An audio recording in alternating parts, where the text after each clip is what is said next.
जय जगन्नाथ सांग मैंने आपण मानक आपण मानकर prior YouTube channel let's learn Odia को स्वागत।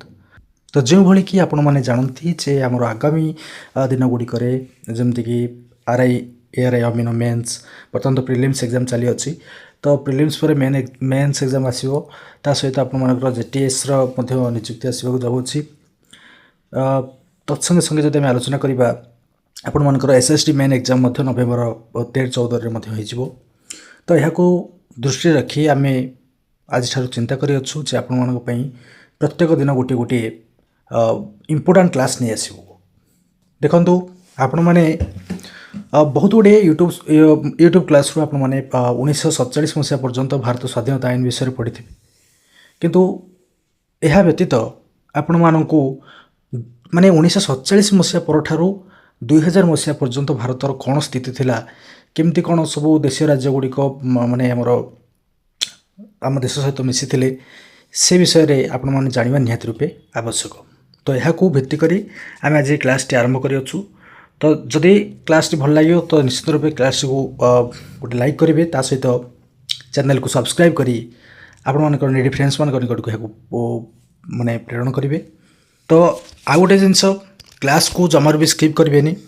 आम इम्पोर्टाट टॉपिक टी को आलोचना करुचे जोटा कि एग्जाम पॉइंट ऑफ व्यू आपण मान बहुत जरूरी अटे। तो प्रथम शेष पर्यंत देखा निश्चित रूपे चेष्टा करेंगे। तो ये सहित प्राय 15टी क्वेश्चन सेक्शन रू आड करी अछि जोटा कि एग्जाम पॉइंट ऑफ व्यू बहुत ही इंपोर्टेंट रहिबो। तो यह आपण माने निश्चित रूपे देखिए और कमेंट सेक्शन रे जणैबे से आंसर गुड़ाक। तो मुझे क्वेश्चन देखी ता सहित आंसर आपको कहबी जदि आपण माने पूरा हृदय सहित क्लास टी को एंजॉय करथिबे ना देखिए आपण माने सही समस्त प्रश्नर उत्तर को सठिक रूपे दे पारिबे। सो समय नष्ट न करी चलंत आम स्टार्ट कर दबा आज वीडियो टी को। तो व्यूअर्स जदि आम प्रथम आलोचना करने को चेष्टा करिबा तो 1947 भारत स्वाधीनता आईन भारत कि पाकिस्तान को संपूर्ण राष्ट्र में परिणत कर पार नथिला। तो कौन पर परिणत कर पार नथिला ताहा आगक आम आलोचना करिबा। तो इंग्रेज मान द्वारा शासित होइतिबा ब्रिटिश भारत थिला अखंड भारतर समुदाय 60%। तो आपण मैंने कहे जे 60% थिला बाकी मान तो जाने भारत हूँ गोटे कौन 100% देश माने 100% देश ना। इंग्रेज माने जो शासन करते से समय आम भारत में 60% अंचल शासन करते बाकी जो 40% अंचल रोला से कौन करते से ना देशीय राजा बा जो आम जमीदार मान हस्तांतरित करते से इंग्रेज माने टैक्स आकार रे पैसा आदाय करते। सबु अंचल तो माने रही माने स्वाधीन भाव में राजनीति करें ना।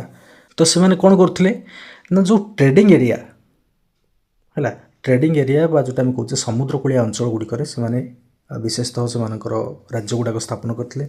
तो जब आम देखा 60% अंचल को से भारत में शासन करते बाकी जो 40% अंचल था सेटा को से देशीय राजा ता सहित जमीदार ये सब माने मुख्य स्तर लोक मानू हस्तांतरित करते से टैक्स आकार पैसा आदाय करते। तो 1947 भारत स्वाधीनता आईन अनुसार से ऊपर जो देशीय राजा रहिले जमीदार श्रेणी लोक मैंने रहिले से अधीन जो सब माने अंचल गुड़ाक थिला तो से अधीन तो सेटा रहिला ता सहित जो ब्रिटिश मैंने टैक्स आदाय करते। तो से सब जिन रही कहीं से बर्तमान जदि ब्रिटिश सरकार भारत सरकार को समस्त क्षमता हस्तांतरित करदेव एवं से निज अंचल को पलैज ताले से माने भारत सरकार सहित से जो छत्र छाया था ब्रिटिश सरकार ताहा उठीज। किंतु आप गोटे जिन लक्ष्य करूँ जदि यही भाव में होची मैंने ब्रिटिश सरकार भारत सरकार को समस्त क्षमता ता हाथ में जी 60% क्षमता अच्छी से भारत सरकार को हस्तांतरित करदेव बाकी जो 40% अंचल सी कौन करेंगे से मैंने कौटिक जी तो से स्वाधीन होने जो चाहिए से मिसीपर आइदर से भारत में मिसीपर और से पाकिस्तान में मिसीपर नचेत से गोटे स्वाधीन राज्य होकर रहीपर। तो ये कौन संभव कि तेणु यहीपरि एक परिकल्पित समस्या को दृष्टि रखी 1947 जून 27 तारिख में भारत सरकार देशीय राज्य विभाग नामक एक नूतन विभाग सृष्टि कला। तो यही पॉइंट को टिके ध्यान सहित नोट कर रखु जब आप नोट कर तो आप नोट कर रखु जे 1947 जून 27 तारिख में ଭାରତ ସରକାର ଦେଶୀୟ ରାଜ୍ୟ ବିଭାଗ ନାମକ ଏକ ନୂତନ ବିଭାଗ ସୃଷ୍ଟି କଲା। ତ ଏହି ବିଭାଗର ମନ୍ତ୍ରୀ ହେଲେ କିଏ? ସେ ଏହି ବିଭାଗର ମନ୍ତ୍ରୀ ହେଲେ ସର୍ଦ୍ଦାର ବଲ୍ଲଭଭାଇ ପଟେଲ। ଆଉ ଶାସନ ସଚିବ ହେଲେ କିଏ? ସେ ଯେଉଁ ମୁଖ୍ୟ ଶାସନ ସଚିବ କହୁଛେ ସେ କିଏ? ସେ ହେଲେ ନା ଭିପି ମେନନ। ତ ସ୍ୱାଧୀନତା ଦିବସ ପୂର୍ବରୁ ଗଡ଼ଜାତ ସମସ୍ୟାର ସମାଧାନ ପାଇଁ ଭାରତ ସରକାର ତତ୍ପର ହୋଇଉଠିଲା। କହିଲେ ଦେଖ, ଯଦି ଏମିତି ଆମେ ନ କରୁଛେ ତ ଏଇ ଇଂରେଜମାନେ ତ ଆମକୁ ସ୍ୱାଧୀନତା ଦେଇଦେଇକି ପଳେଇବେ। କିନ୍ତୁ ଦେଖିଲା ଆସିକି ଭାରତ ସ୍ୱାଧୀନ ହୋଇକି ମଧ୍ୟ ଖଣ୍ଡ ବିଖଣ୍ଡିତ ହୋଇକି ରହିଅଛି।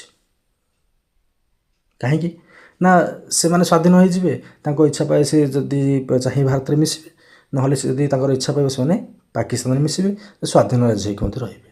ତ ଏମିତି ଆମର ଦରକାର ନାହିଁ। ଆମେ ଚାହୁଁଛୁ କିନ୍ତୁ ସମସ୍ତ ଅଞ୍ଚଳ ମାନେ ଭାରତର ଯେତେକ ବି ଅଞ୍ଚଳ ଭୂଭାଗ ରହିଅଛି ସବୁ ଭାରତ ଅଧୀନରେ ରହନ୍ତୁ।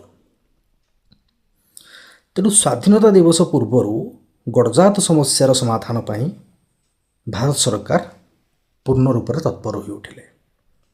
ଆଉ ଭାରତର ଗଭର୍ଣ୍ଣର ସେ ସମୟରେ କିଏ ଥିଲେ? ନା ଭାରତର ଗଭର୍ଣ୍ଣର ଥିଲେ ସେ ସମୟରେ ଜେନେରାଲ ଲର୍ଡ଼ ମାଉଣ୍ଟ ବ୍ୟାଟେନ୍। ତ ଏ ସମ୍ପର୍କରେ ଗୋଟେ ନିର୍ଣ୍ଣାୟକ ଭୂମିକା ନେଇପାରିବେ ବୋଲି ଏକ ଦୃଢ଼ ମତ ପ୍ରକାଶ ପାଇଲା। ତ ସମସ୍ତେ ମାନେ ଯେତେକ ସବୁ ମାନେ ମୁଖ୍ୟ ଲୋକ ଥିଲେ ତ ସେମାନେ ନିଷ୍ପତ୍ତି ନେଲେ ଯେ ଦେଖ ଏସବୁ ଘଟଣା ଏମିତି ଘଟିଛି, ଆଉ ସେମାନେ ଯଦି ଆମ ସହିତ ନ ମିଶିବେ ତାହେଲେ ଭାରତ ଗୋଟେ ସମ୍ପୂର୍ଣ୍ଣ ସ୍ୱାଧୀନ ଭାରତ ରୂପେ ପରିଗଣିତ ହୋଇପାରିବନି। ତେଣୁ ଏହାର ଗୋଟେ ନିଶ୍ଚିତ ରୂପେ ସଲ୍ୟୁସନ୍ ଦରକାର। ତ ଏଥିପାଇଁ ଆମେ କ'ଣ କରିବା, ଆମର ଯେ ଗଭର୍ଣ୍ଣର ବର୍ତ୍ତମାନ ଅଛନ୍ତି ଲର୍ଡ଼ ମାନେ ଆମର ଜେନେରାଲ ମାଉଣ୍ଟ ବ୍ୟାଟେନ୍, ତାଙ୍କ ସହିତ ଆମେ ଗୋଟେ ମିଟିଂ ଫିକ୍ସ କରିବା ଆଉ ତାଙ୍କୁ କନଭିନ୍ସ କରାଇବା ଯେ ସେ କେମିତି ଏସବୁ ମୁଖ୍ୟ ଅଞ୍ଚଳ ଗୁଡ଼ାକୁ, ଏସବୁ ଯେଉଁ ଅଞ୍ଚଳ ଗୁଡ଼ାକ ରହିଲେ ବିଖଣ୍ଡିତ ଅଞ୍ଚଳ ଗୁଡ଼ାକ, ସେଇଟାକୁ କେମିତି ସେ ଆମ ସହିତ ମିଶାଇ ଦେବେ। ତ ଏହି ଆଶାରେ ସେ ସମୟରେ ଭାରତରେ ଆମର କିଏ ପ୍ରଧାନମନ୍ତ୍ରୀ ଥିଲେ? ନା ସେ ସମୟରେ ଭାରତରେ ଆମର ପ୍ରଧାନମନ୍ତ୍ରୀ ଥିଲେ ଜବାହରଲାଲ ନେହେରୁ। ଆଉ ଦେଶୀୟ ରାଜ୍ୟ ଦାୟିତ୍ୱରେ ଥିବା ମନ୍ତ୍ରୀ ଆମର ସର୍ଦ୍ଦାର ବଲ୍ଲଭଭାଇ ପଟେଲ। ସେ 1947 ଜୁଲାଇ 9 ତାରିଖରେ ଯାଇକି ମାଉଣ୍ଟ ବ୍ୟାଟେନ୍କୁ ସାକ୍ଷାତ କଲେ। ତ ସେ ତାଙ୍କୁ କ'ଣ କହିଲେ? ତାଙ୍କୁ ଏଇ ଅନୁରୋଧ କଲେ ଯେ ଆପଣ ଗୋଟେ କାମ କରନ୍ତୁ, ଯେଉଁ ଦେଶୀୟ ରାଜ୍ୟ ଗୁଡ଼ାକ ଅଛନ୍ତି ଆମର, ସେ ଦେଶୀୟ ରାଜ୍ୟ ଗୁଡ଼ାକୁ କେମିତି ଆମ ସହିତ ଗୋଟେ ସଂଘୀୟ ବ୍ୟବସ୍ଥାରେ ସେମାନେ ଆସିକି ଆମ ସହିତ ମିଶିବେ ତା ବି ଗୋଟେ ବ୍ୟବସ୍ଥା କରନ୍ତୁ। କାହାକୁ କହିଲେ କଥା? ଲର୍ଡ଼ ମାଉଣ୍ଟ ବ୍ୟାଟେନ୍କୁ। ତ ମହାତ୍ମା ଗାନ୍ଧୀ ମଧ୍ୟ ଯାଇକି ବୁଝେଇଥିଲେ। ମହାତ୍ମା ଗାନ୍ଧୀ ମଧ୍ୟ ମାଉଣ୍ଟ ବ୍ୟାଟେନ୍କୁ ସାକ୍ଷାତ କଲେ। ଆଉ ସ୍ୱାଧୀନତା ପାଇବା ବେଳକୁ ଭାରତ ସେହିପରି ଶତଧା ବିଭକ୍ତ ନ ହୁଏ ସେଥିପ୍ରତି ଦୃଷ୍ଟି ଦେଇକି ପଦକ୍ଷେପ ନେବାକୁ ସେ ଅନୁରୋଧ କଲେ। କାହାକୁ? ଲର୍ଡ଼ ମାଉଣ୍ଟ ବ୍ୟାଟେନ୍କୁ। ଦେଖ ତୁମେ ଯାଇକି ଯେମିତି କରିକି ସେମାନଙ୍କୁ ଆମ ସହିତ ମିଶିବା ପାଇଁ ଆପଣ ତାଙ୍କୁ କନଭିନ୍ସ କରାନ୍ତୁ ଯାଇକି।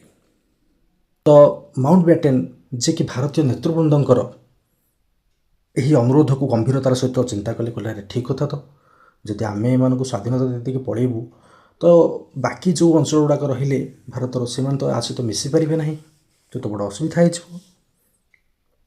ତ ସେଥିପାଇଁ ସେ 1947 ଜୁଲାଇ 25 ତାରିଖରେ ରାଜନ୍ୟ ମଣ୍ଡଳର ଏକ ବୈଠକ ଡକାଇଲେ। କେଉଁ ମଣ୍ଡଳର ବୈଠକ ଡକାଇଲେ? ରାଜନ୍ୟ ମଣ୍ଡଳ। କେଉଁ ମସିହାରେ? 1947 ଜୁଲାଇ 25 ତାରିଖରେ। ତ ବର୍ତ୍ତମାନ କ'ଣ ହେଲା ନା ଯେତେବେଳେ ରାଜନ୍ୟ ମଣ୍ଡଳୀର ଗୋଟେ ବୈଠକ ଡକାଗଲା ତ ସମସ୍ତ ଦେଶୀୟ ରାଜା, ପ୍ରାଦେଶିକ ଶାସକମାନେ ସମସ୍ତେ ଆସିକି ପହଞ୍ଚିଲେ। ଗଡ଼ଜାତ ଅଞ୍ଚଳର ରାଜାମାନେ ଆସିକି ପହଞ୍ଚିଲେ। ତ ସମବେତ ଦେଶୀୟ ରାଜ୍ୟର ଶାସନକର୍ତ୍ତାମାନଙ୍କୁ ସମ୍ବୋଧନ କଲାବେଳେ ସେ ସେମାନଙ୍କର ସାମ୍ପ୍ରତିକ ସ୍ଥିତି ସମ୍ପର୍କରେ ସେମାନଙ୍କୁ ଗୋଟେ ସ୍ପଷ୍ଟ ସୂଚନା ଦେଲେ। ସେମାନଙ୍କୁ ଏଇ ଜିନିଷ ବୁଝାଇଲେ ଯେ ଦେଖ, ଯେ ପୂର୍ବରୁ ଆପଣମାନଙ୍କ ମୁଣ୍ଡ ଉପରେ କାହାର ହାତ ଥିଲା? ବ୍ରିଟିଶ ସରକାରଙ୍କର ହାତ ଥିଲା। ଯେତେବେଳେ ବ୍ରିଟିଶ ସରକାରଙ୍କର ଛତ୍ରଛାୟା ଆପଣଙ୍କର ମୁଣ୍ଡ ଉପରୁ ତା ହାତ ଉଠାଇ ନେଉଛି, ସେହି ସମୟରେ ସେମାନେ ସ୍ୱାଧୀନ ହୋଇଯିବେ। ତ ଏପରି ପରିସ୍ଥିତିରେ ଦେଶୀୟ ରାଜ୍ୟମାନେ ସେମାନଙ୍କର ସୀମାକୁ ଲାଗିଥିବା ଦେଶ ସହିତ ସମ୍ପର୍କ ବାନ୍ଧିବା ବିଧେୟ।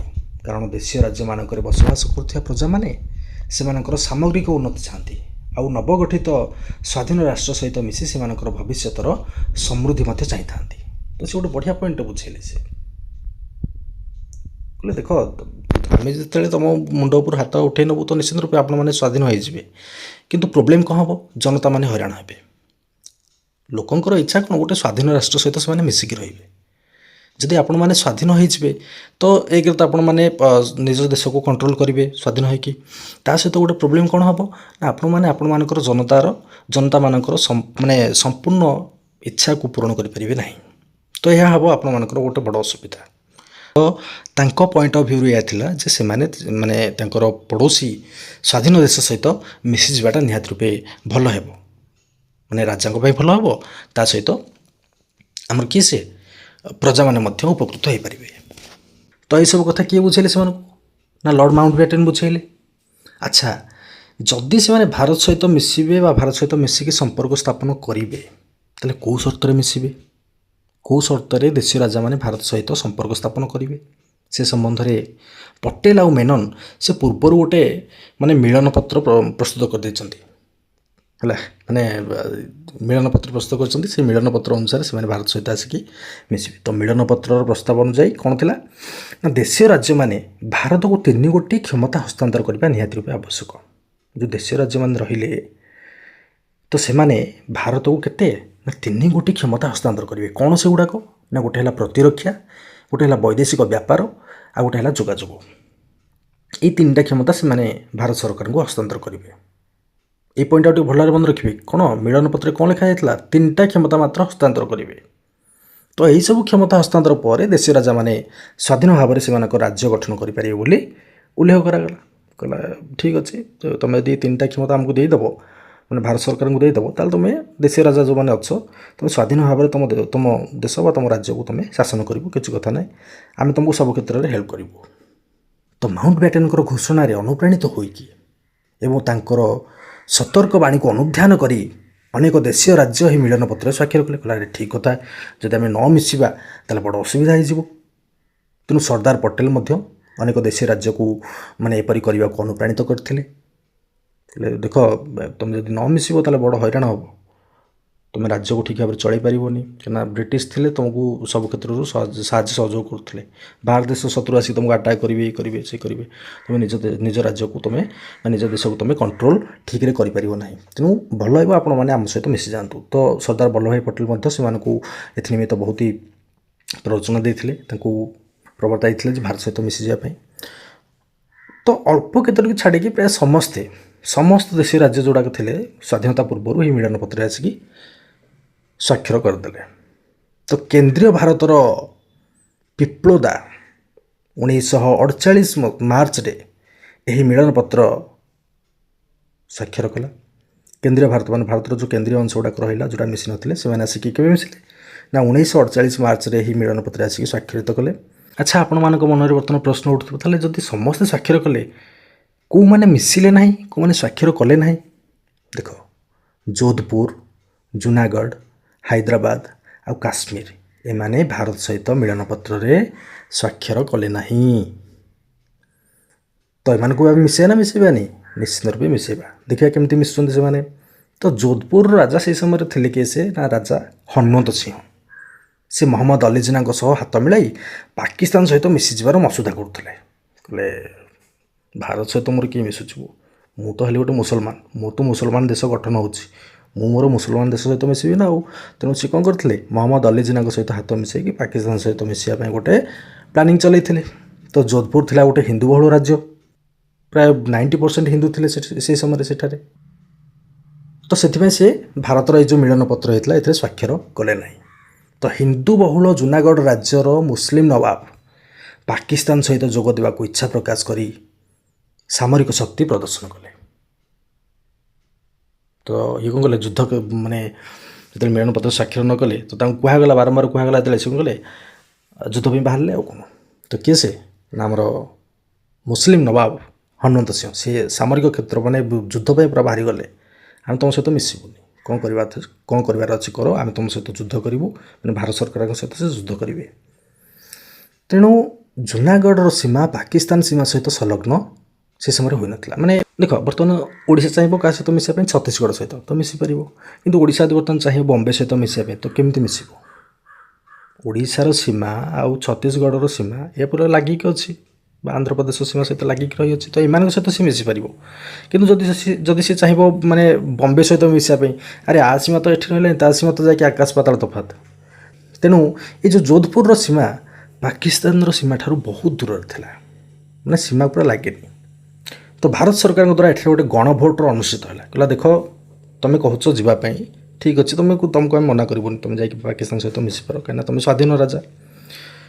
ତେଣୁକରି आम गोटे भोटर गोटे प्रचलन करवा देखा केते परसेंट लोक चाहूँ पाकिस्तान जावाई केते परसेंट लोक चाहूँ भारत सहित मिसिक रही तो गोटे भोट है जो भोट है माने अधिकांश भोट क्या पक्ष को आसला भारत सरकार सहित मिसापी लोक मानकर मत आसला केवल 90 जन व्यतीत माने सेठाकार राजा जी थे प्राय 2 लाख भोट तो देते कौटी आमर भारत सरकार को माने भारत सरकार सहित से मिसे बोली बाकी जो 90 जन रहिले से 90 जन भर राजा अच्छा राजा सहित बाकी 90 जन मिसिक कौन कले पाकिस्तान में मिसापी इच्छा प्रकाश करते देखिले भोट गणति है भोट गणति पर गोटे शक्त झटका लगे कि कथा आम 90 जन ये कौन 2 लाख लोक भोट देले भारत सहित मिसापी बड़ असुविधा कथा है तेणु सी तो प्रथम ही चिंता कर पाकिस्तान सहित मिसवा तेणु से नवाब तांको परिवार सहित बाकी जो 90 जन थे से 90 जन बाकी नवाब आउ परिवार एमने मिसिकी पाकिस्तान को पलायन कले तो जूनागढ़ ये भाव में भारत सहित मिसीगला मिसीदेले तो जूनागढ़ को भारत सहित बर्तमान आसो जम्मू काश्मीर पाली तो सही समय जम्मू काश्मीर राजा था हरि सिंह हठात कौन निष्पत्ति माने सी कौन निष्पत्ति नहीं पारे हठात ये कौन करी भारत सहित मिसबी पाकिस्तान सहित मिसी आम कौन गोटे दोदो पांजिया होकर रहा तो से दोदो पांजिया होकर से रही जाते से क्या सहित मिसे से निजे भी डिसाइड कर पारे भारत सहित मिसीजी पाकिस्तान सहित मिसीजी कि स्वाधीन होकर रही कौन करी सी मैंने से जापार नी चिंता कर से कौन करेंगे तेणु से काश्मीर को स्वाधीन रखा मत पोषण कले देख सरदार वल्लभ भाई पटेल बुझे कथा क्या अन्य राजा मान देख तुम जो स्वाधीन होकर ताले कौ अंचल केतबेले आसिक तुमको अटैक कर तुम निजे भी जापर ना बहुत ही प्रोब्लेम तुम फेस कर तो सही प्रोब्लेमटा बर्तमान फेस करेंगे किए से ना आमर काश्मीर राजा हरि सिंह तो तांकर ही मत काश्मीर लोकप्रिय नेता अच्छा हरि सिंह ये मत पोषण कर किए प्रत्याख्यान कले से समय काश्मीर लोकप्रिय नेता थे किए से ना शेख अब्दुल्ला से कहला ना ना ये की कथा कहते राजा राजा साहब जब तो मिस पाकिस्तान सहित मिस तो भारत सहित मिस तेणु पाकिस्तान लोलुप दृष्टि थी से समय काश्मीर उपर तो पाकिस्तान बर्तमान अनुधान कला रे बर्तमान काश्मीर पूरा कौन हो स्वाधीन होगी से क्या सहित मिसेनि यहाँ हूँ आम गोटे सुवर्ण सुजोग तेणु पाकिस्तान लोलुप दृष्टि थी क्या संपूर्ण रूपे ना काश्मीर उपर तो पाकिस्तान प्ररोचना और साहाय्य उत्साहित हो हजार हजार पठाण जनजातिर लोक अस्त्र शस्त्र सुसज्जित हो काश्मीर अनेक अंचल दखल करने आजाद काश्मीर गठन कले तो पूरा खंडा छुरी धरिकी आसिकी लाइक तुम क्या सहित मिस भारत सहित ना पाकिस्तान सहित तो ये भाव में कहीकि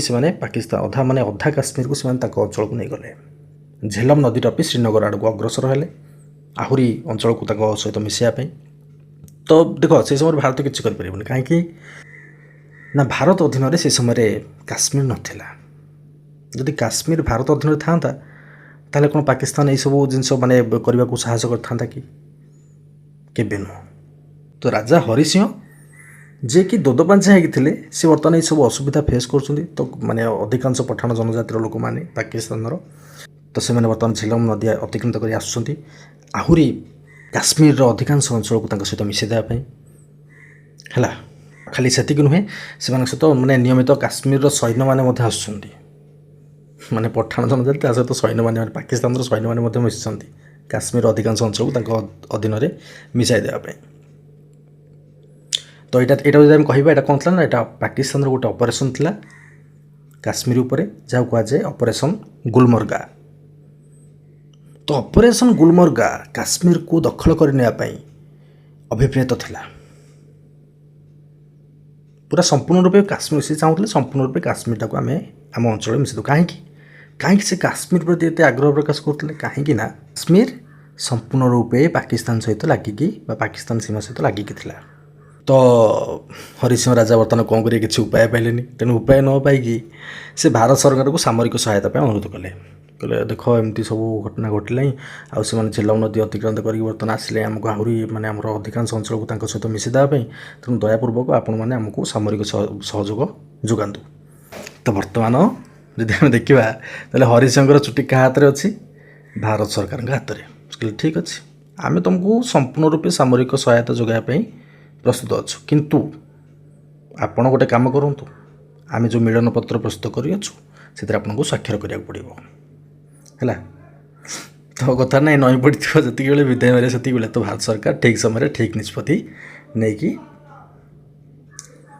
ये जिनस को उपस्थापना कले। तो यह भाव में जो से स्वाक्षर करदे जे ना आम भारत सहित मिसिगलु आ किसी असुविधा ना आम पाकिस्तान सहित मिसा चाहूना। तो यह फल कौन है ना यह फल माने जम्मू काश्मीर बाकी जो जतक माने बड़का अंचल थिला सबुड़ा भारत सहित मिसिगले बाकी जो अधा अधिक अंचल जोटा पाकिस्तान पठाण और सैन्य मैंने मिसिकी नहीं जाते आईटा कौन से अख्तियार करेंगे कि तो जी अंचल था से अनुसार सीमा निर्धारण करागला। तो भारतीय संविधान को जम्मू काश्मीर ग्रहण करनेला तेबे जम्मू काश्मीर पर भारतीय संविधान एक विशेष व्यवस्था रहा। यह विशेष व्यवस्था भारतीय संविधान 370 धारा उल्लेख करागला। तो जम्मू काश्मीर पर भारत में कौन कर गोटे स्वतंत्र व्यवस्था कराइला कौ धारा ना 370 धारा। बर्तमान जम्मू काश्मीर को मिसईदे जोधपुर पर बर्तमान जम्मू काश्मीर को मिसईदे। तो बर्तमान थिला हैदराबाद पाले। तो हैदराबाद थिला गोटे हिंदू बहुल देशीय राज्य। यार शासक किए थे ना निजाम उस्मान अली खां। सी चाहिए माने काश्मीर जमी स्वाधीन रहा चाहिए सी मत चाहिए आम स्वाधीन होकर रही। तो सैयद कासिम रजवी नेतृत्व में रजाकर नामक एक सशस्त्र संगठन निजाम को समर्थन कले। ठीक अच्छे आम आपन को समर्थन करुँ आपड़ स्वाधीन रुहतु देखा कौ अंचल देखा कौ देश आसिक आमको नहीं जाऊँगी पाकिस्तान नौ कि भारत नौ। और भारत सहित मिसिया चाहूबा जनजाति मानक से नृशंस भाव में हत्या करने को लगिले। तो निजाम आंतर्जातीय क्षेत्र में स्थिति जाहिर करने को चेष्टा कले। से कहले आम आंतर्जातीय क्षेत्र में आम स्थिति को आम जाहिर करवा। सरदार पटेल निजाम को भारत विरोधी कार्यकलाप बहुत क्षुब्ध हेले। कहले कि कथा ये कौन स्वाधीन होकर रही पुणी चाहते आंतर्जातीय क्षेत्र में निजर स्थिति को जाहिर करेंगे माने से आंतर्जातीय क्षेत्र में निजर स्थिति को जाहिर करार अर्थ हूँ कौन ना से चाहते गोटे स्वाधीन राष्ट्र होकर रे आठाकर निजाम जी अच्छा सी तार प्रकृत शासनकर्ता होकर रे। तो हैदराबाद उपर गोटे ऑपरेशन करागला। से ऑपरेशन ना हूँ ऑपरेशन पोलो। तो ऑपरेशन पोलो नामक एक सामरिक कार्यानुष्ठान ग्रहण करागला। 1948 सेप्टेम्बर 13 रु 5 दिन मध्य हैदराबाद भारतीय सैन्य बाहिनी अख्तियार को आसीगला। तो भारतीय सैन्य बाहिनी से समय बहुत अधिक थे हैदराबाद सैन्य बाहिनी बहुत कम थे। तो 5 दिन लगे मात्र 5 दिन लगे माने हैदराबाद को भारत सहित मिसाइबा कहीं सेठाकर बहुत ही जनता जो थे से चाहूले भारत सहित मिसाइबा किंतु एमाने से रोकिकी रखी ना तुम मिसी पार भारत सहित। तो सहित आम हैदराबाद को भारत सहित मिसईदे। 1949 नवेम्बर रे हैदराबाद निजाम से मिलन पत्र रे स्वाक्षर कले। तो ये थिला कौन अधिमिलन माने 3टा तुम जिनस को तुम स्वाक्षर करदे तुम भारत सहित मिसीज है। तो बर्तमान आसो अधिमिलन रु अधिमिश्रण। तो इंग्रेज माने भारत को स्वाधीनता प्रदान कर फेरी जापर भारत मान को स्वाधीनतार सुफल प्रदान करने एवं सर्वोपरि संपूर्ण भारत को एकत्र कर एक शक्तिशाली सार्वभौम राष्ट्र में परिणत करवा थिला भारत सरकार दायित्व। भारत सरकार दायित्व यह थिला जे इंग्रेज मान तो स्वाधीनता प्रदान करके पलैबे भारत मान को स्वाधीनतार सफलता प्रदान करेंगे मात्र सर्वोपरि संपूर्ण भारत को एकत्र कर एक शक्तिशाली सार्वभौम राष्ट्र परिणत करवा होची भारत सरकार गोटे कार्य। समस्ते भारत सहित मिसे गोटे सरकार रही 1000टा सरकार रहा किसी आवश्यकता ना गोटे सरकार रहा से समस्त कंट्रोल कर भारत सरकार ये चिंता कला। तो भारतर नेतृवृंद एवं जनसाधारण अनुभव कले जे भारत भितर जदि 500 रु ऊर्ध्व देशीय राजा से पृथक राजनैतिक स्थिति जाहिर करती ताहेले भारत को एक शक्तिशाली सार्वभौम देश में परिणत करने संभव हो नहीं। कौन सी निष्पत्ति नेले जदि माने 1000 रु अधिक देशीय राजा रहिबे सी तो सेठारे सेमानकर स्थिति जाहिर करेंगे तेणु भारत सरकार सेठी कौन प्रभाव पड़ोनी। तेणु देशीय राज्य मानकर प्रजा माने मध्य राजा मान विरोध में स्वर उत्तोलन करने आरंभ कले। ना ना ना आम तुम सहित तुम्हें आमको शासन करनी आमर गोटे शासक रे सी होती आमर जी भी भारतर शासन मुख्य रे सी आमको शासन करेंगे आम तुम अधीन रहा चाहूना। तेणु अनेक देशीय राज्यर प्रजामंडल सक्रिय हो उठिला।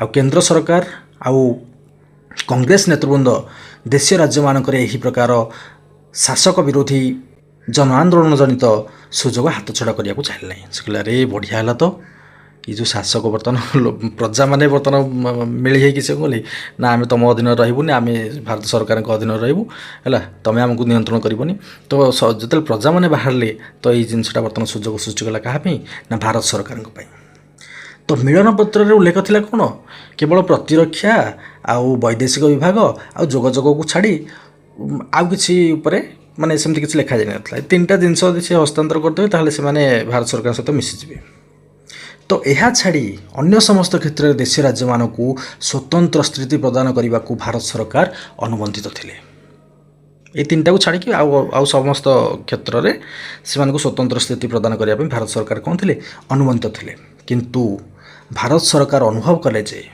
मिलन नुहे अधिग्रहण आउ संपूर्ण मिश्रण हेउची देशीय राज्य समस्यार एकमात्र समाधान केवल मिलन नुहे आम संपूर्ण रूपे अधिग्रहण करूँ संपूर्ण जदि मिस भलरे मिस संपूर्ण रूपे मिसीजा तेणु देशीय राज्य मानक प्रजा आंदोलन ए दिगरे भारतीय सरकार को अधिक उत्साहित करथिला आ देशीय राज्य गुड़िकर भारत सहित सर्वांतकरण में मिश्रण पर क्षेत्र प्रस्तुत है तो स्वाधीनता प्राप्ति पर 1950 मसीहा पर्यंत भारत सरकार देशीय राज्य गुड़ी को भारत सहित सर्वांतरीकरण में मिसाई देले आ समस्त भारतवासी गोटे गणतांत्रिक स्वाधीनता परिधि भीतर को आने कार्य कले तो 1950 पर्यंत पाखे टाइम था 1950 मसीहा पर्यंत से कौन कले चेष्टा कले भारत सरकार को माने अन्य जो देशीय राज्य गुड़िक अच्छी से गुड़ा को माने सब हटेकी है सर्वांतरीकरण करवा भारत सहित संपूर्ण रूपे मिसेद से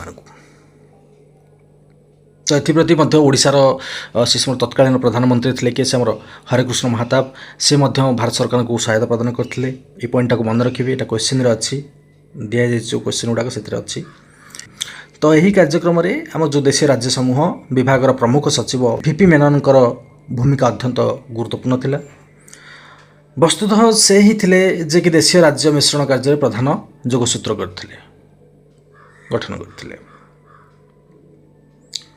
तो से प्रथम चेष्टा करते जो छोट छोट देशीय राज्य गुड़ाक रहा ताकू भारत सहित सर्वांतरीकरण कर मिसाई दि जाऊ भारत सरकार कौन निष्पत्ति ने से जो सब देशीय राज्य गुड़ा रही छोट छोट देशीय राज्य गुड़ा प्रथम से गुड़ा आग मिसाओ भारत सहित अवश्य भारत सरकार एपरी कार्य मिलन पत्र विरोध करुला निश्चित रूप विरोध करुला कहीं लेखापढ़ा है जो जिनसा अच्छी से जिनसा बर्तमान होनी बर्तमान निष्पत्ति नहीं कौन संपूर्ण रूप भारत को मिसाई देवाई तेणु मिलन पत्र देशीय राज्य मानकर स्वतंत्र स्थिति को स्वीकार करा किंतु वर्तमान से गुड़ी को भारत सहित संपूर्ण रूपे मिसाई दि जाए निष्पत्ति निगला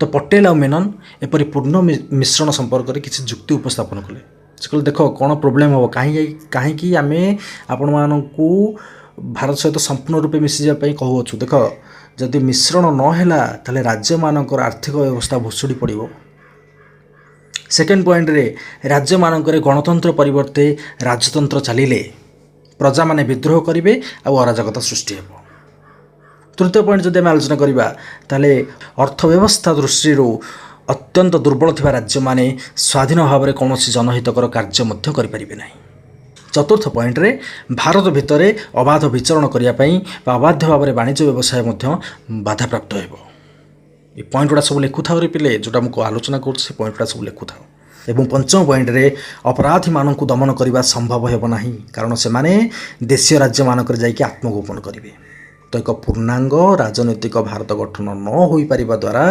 भारतीय जातीयता विभिन्न भाव में प्रतिहत हो स्वाधीन भारतर सुफल लोक मानक मिल पार ना तो यह सब जिनस आलोचना करागला नेहरू और पटेल अधिग्रहण कार्य को माउंट बैटेन कार्यकलाप से कहले जो अधिग्रहण कार्यटा आम करने को चाहूचे यहाँ माउंट बैटेन कार्यकलाप समाप्ति घटी जाऊ सी चाहतु देश को तापर आम ये जिनसा आरंभ करवा ठीक अच्छे आम से जातु गलापर आम अधिग्रहण प्रक्रिया आरंभ करवा किंतु ओडिशार नीलगिरी रे गोटे जनजाति से आंदोलन यही प्रक्रिया को त्वरान्वित करदे ना ना ना आमर कौन निर्दिष्ट शासक रहा दरकार ना आम भारत सरकार सहित मिसबू तो सी जो माने आमर कौन रहा ना आमर नीलगिरी जनजाति आंदोलन यही प्रक्रिया को आहुरी त्वरान्वित कला। तो आम स्थूलतः कहीपर जे भारत सहित देशीय राज्य मिश्रण कार्य आम ओडिशारू ही आरंभ होता।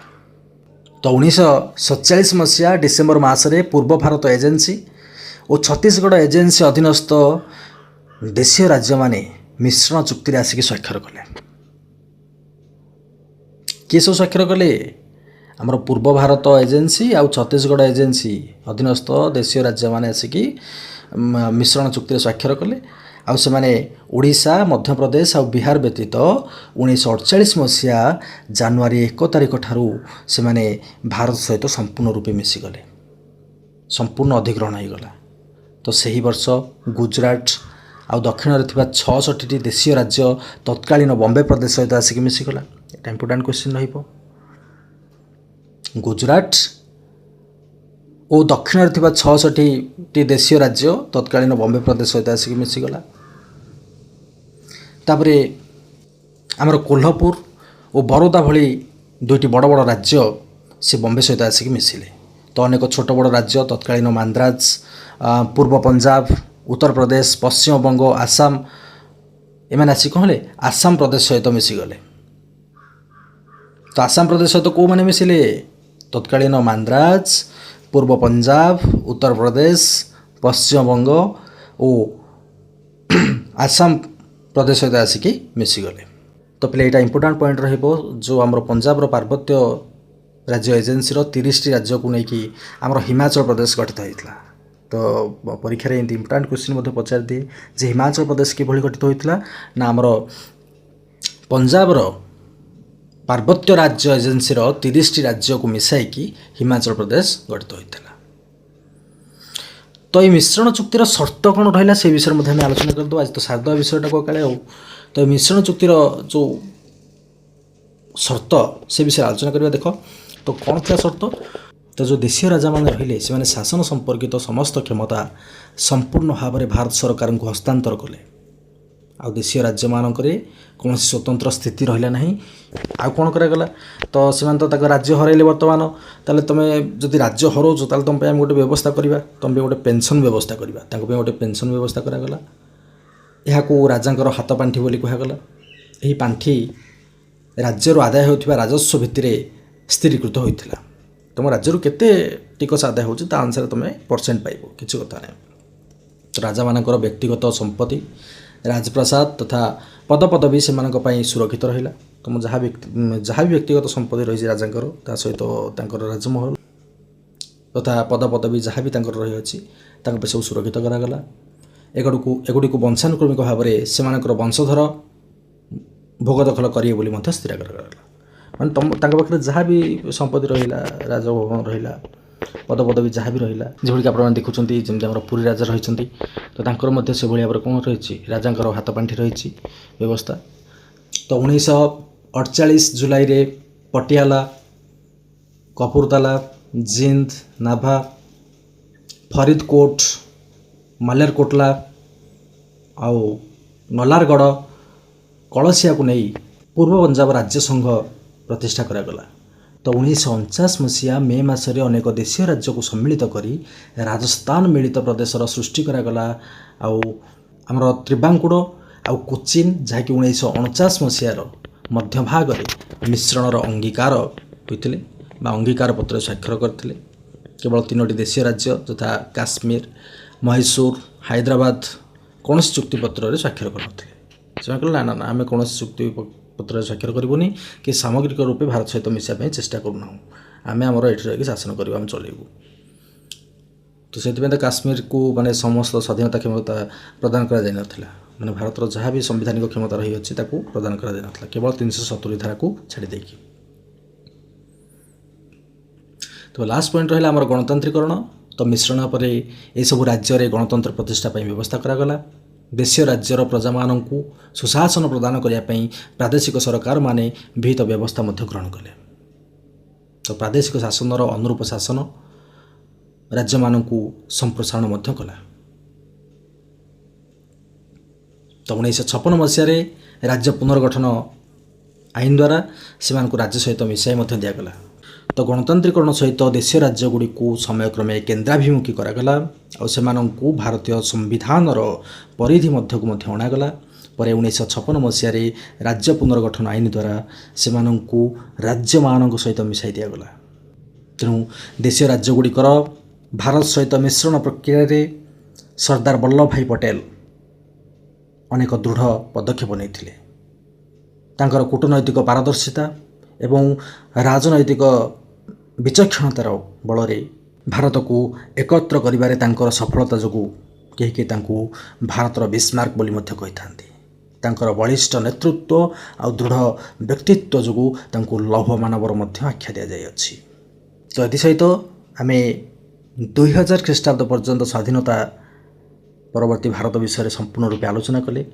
किछि किछि इंपोर्टेंट पॉइंट आम आलोचना करछे ताकू ध्यान सहित आप नोट करेंगे। तो बर्तमान आम क्वेश्चन आंसर उपर को जावा देखा कौन कौन सब क्वेश्चन रही अछि। तो प्रथम प्रश्न हेउछि देशीय राज्य विभाग सृष्टि पर किए यार मंत्री हेले।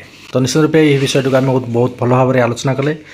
तो यार उत्तर सठिक रूप आप दे पारे। तो जदि जानते तो निश्चित रूपे कमेंट सेक्शन में दिंतु वीडियो को पॉज करी। तो देशीय राज्य विभाग सृष्टि पर यार मंत्री हेले किए से नाम सरदार वल्लभ भाई पटेल। परवर्ती प्रश्न वीपी मेनन किए थिले। तो यदि वीपी मेनन को कथा आलोचना करवा तेज सी थे भारत सरकार देशीय राज्य विभाग और गृह विभाग प्रथम सचिव। 3 नंबर प्रश्न जे देशीय राज्यगुड़िकर मिश्रण संपर्क में केबे नेहरू और पटेल लॉर्ड माउंटबैटन को जाकि साक्षात करते। तो यार सठिक उत्तर होउछि 1947 जुलाई 9 तारिख रे। 4 नंबर प्रश्न किए मिलन पत्र प्रस्तुत करथिले। किए मिलन पत्र प्रस्तुत करथिले फटाफट आंसर देव चेष्टा करंतु। तो सरदार वल्लभ भाई पटेल आउ वीपी मेनन यही मिलन पत्र स्वाक्षर करथिले। अच्छा बर्तमान नेक्स्ट क्वेश्चन को जावा। 5 नंबर प्रश्न हनुमंत सिंह किए थिले। तो हनुमंत सिंह थिले जोधपुर देशीय राज्यर राजा। जोधपुर देशीय राज्यर राजा थिले किए से हनुमंत सिंह। 6 नंबर प्रश्न जम्मू और काश्मीर राजांकर प्रस्ताव को किए प्रत्याख्यान करथिले। तो यार सठिक उत्तर होउछि जे जम्मू और काश्मीर राजांकर प्रस्ताव को काश्मीर लोकप्रिय नेता शेख अब्दुल्ला प्रत्याख्यान करथिले। 7 नंबर प्रश्न भारतीय संविधान केउं धारा रे जम्मू काश्मीर ପାଇଁ विशेष व्यवस्था रही। तो आपण माने यार सठिक उत्तर तो निश्चित रूप जानिथिबे। तो यार सठिक उत्तर होउछि धारा 370। परवर्ती ऑपरेशन पोलो केउं देशीय राज्य ପାଇଁ प्रযোज्य थिला।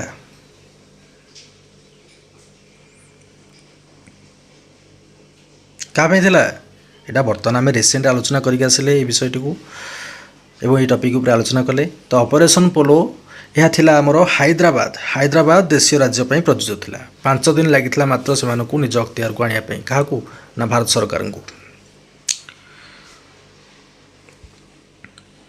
8 पर 9 नंबर प्रश्न होउछि देशीय राज्य मिश्रण कार्य केउठार आरंभ होइथिला।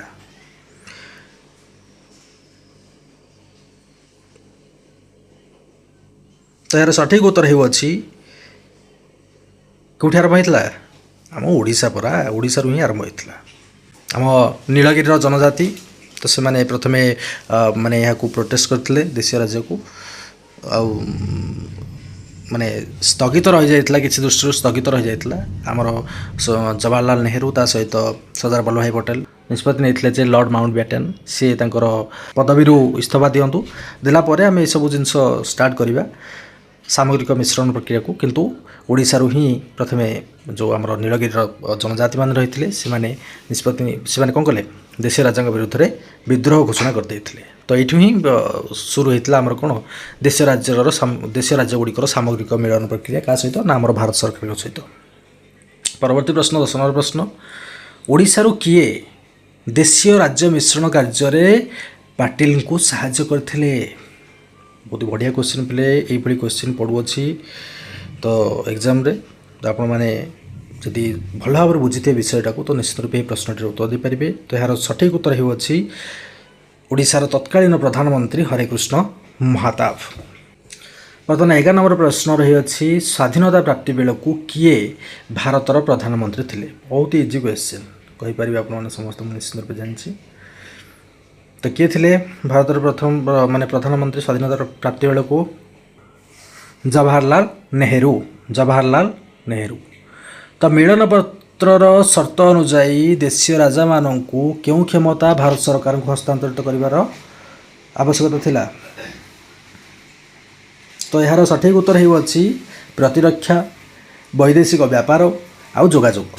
तो ये तीनोटी क्षमता हस्तांतर करिवार आवश्यकता थिला कहार ना देशीय राजा मानकर भारतीय सरकार को। 13 नंबर प्रश्न देशीय राज्यटी तत्कालीन बॉम्बे प्रदेश सहित मिसी जाइथिला। जदि मु ऑप्शन देवाक चाहिए तो निश्चित रूप आपको ऑप्शन देवी ग्वालियर, इंदौर, कोल्हापुर कि नलारगढ़। तार सठिक उत्तर हो पे कोल्हापुर। कोल्हापुर कोल्हापुर है। 14 नंबर प्रश्न देख पंजाब पार्वत्य राज्य एजेन्सी केतोटी राज्य को लेकिन हिमाचल प्रदेश गठित होता। रिसेंट आलोचना करथिले आमे केतोटी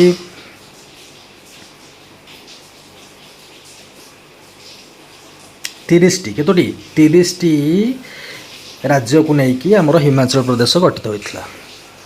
आउ आज लास्ट प्रश्न केबे केबे राज्य पुनर्गठन आईन प्रवर्तित होता। राज्य पुनर्गठन आईन केबे प्रवर्तित होता।